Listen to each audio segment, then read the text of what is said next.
I wanted to do this video because I think it's pretty ironic that two guys who are legends in their games for their incredible talent are both in the news for totally different reasons, but they're in the news in their respective sports in the same week. And it's just guys that I continue to believe are closely related in their legacies, right? Kevin Durant and Aaron Rodgers. So let's start with KD, then we'll make our way to Aaron Rodgers.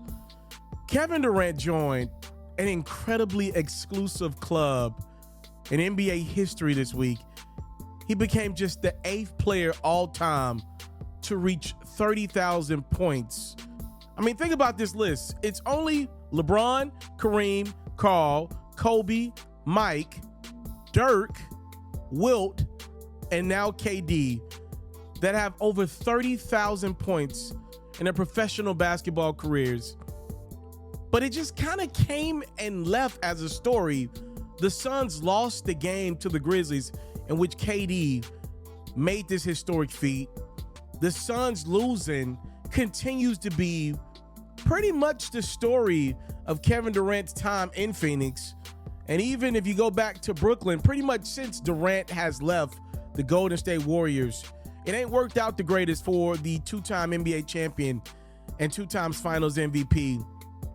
And man, it just really gets me to thinking about KD's legacy. If you remember, around KD's mid-20s, Durant was pretty open and honest about his legacy always being number 2. He felt like he was number 2 behind LeBron James for a long time and was trying to creep into that spot of being number 1, right? But could never get over that hump.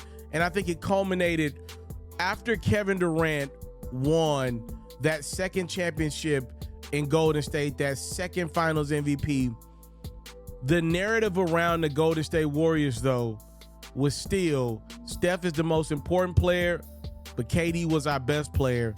And the fans, media, basketball world kind of rejected Durant's rings as a one-to-one. He got credit. He was incredible. But when he tried to trade in the ring and say, all right, now give me my 1 ring worth of credit, the fans was like, You joined a 73-9 team that pretty much had the Cavs beat, if not for Draymond getting suspended. We're not going to give you a 1 ring for this, right? Maybe half a ring. So he never got that credit. And I do believe after that moment, things changed for KD. If you remember, obviously, in 19, he goes down with the torn Achilles in that weird series against the Raptors in the finals, tried to come back. Everything was just weird.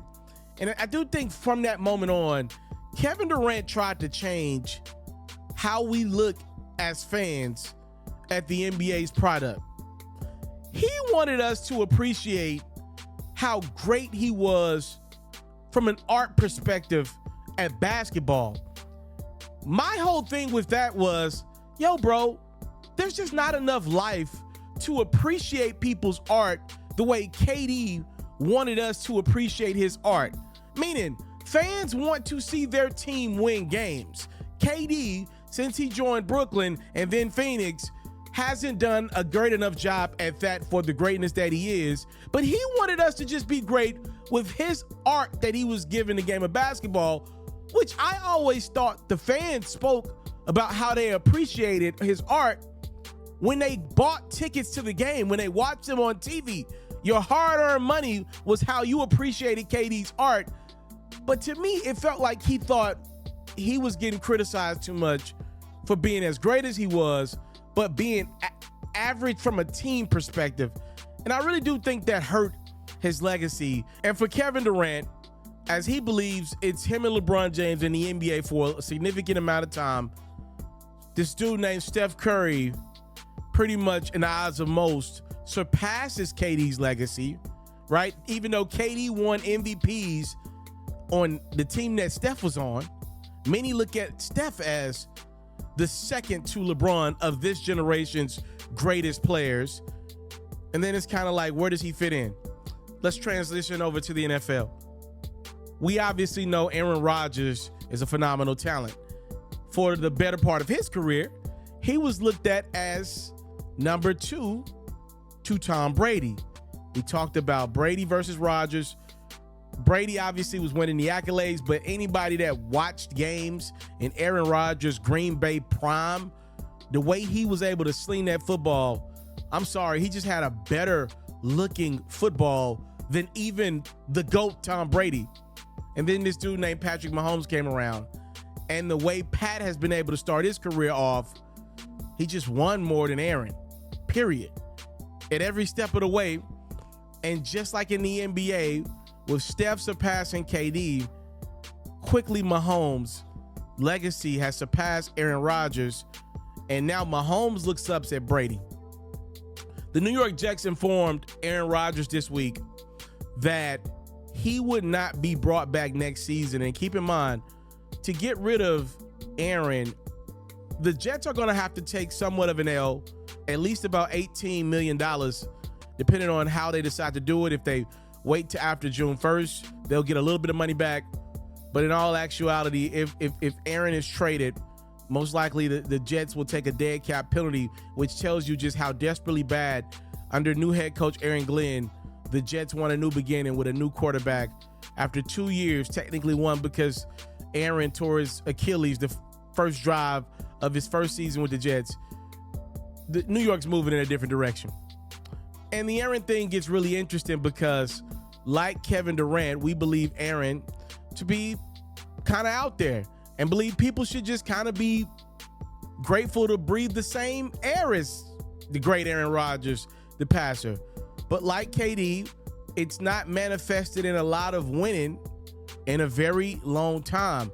And just like how the Warriors system got a bulk of the credit when Kevin Durant won, when you took Aaron out of Green Bay, and I know it was later in his career, but it became clear as day with Jordan Love still having success with the Packers that they just got a great system. How their quirky ownership and crazy fans do it, it works. It just works. So now we look at Aaron Rodgers, who may have some suitors out there for him. Only time will tell. We look at his legacy and we're thinking like, man, hell of a talent, but most likely he's going to leave this game with one championship.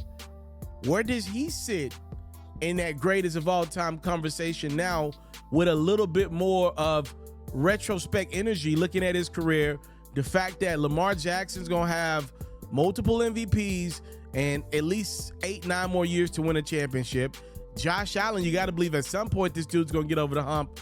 He's going to have crazy stats. Mahomes is going to put it out of the ballpark for there ever to be a conversation of him versus Rodgers. And then there's a multitude of great young quarterbacks like a Joe Burrow coming down the pipeline, and they will be challenging Aaron's career arc. It's just interesting. I want to know your thoughts.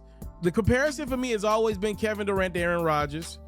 And I think this week kind of even more or less continue what I've been thinking for a little minute. Both legends in their sports, both all-time talents. If you paid to see either one of them play, you got your money's worth, right? But didn't win as much as a lot of people would have thought these dudes would have with the careers they've had, with the players they play with. And I want to know your thoughts on the legacies of Kevin Durant and Aaron Rodgers.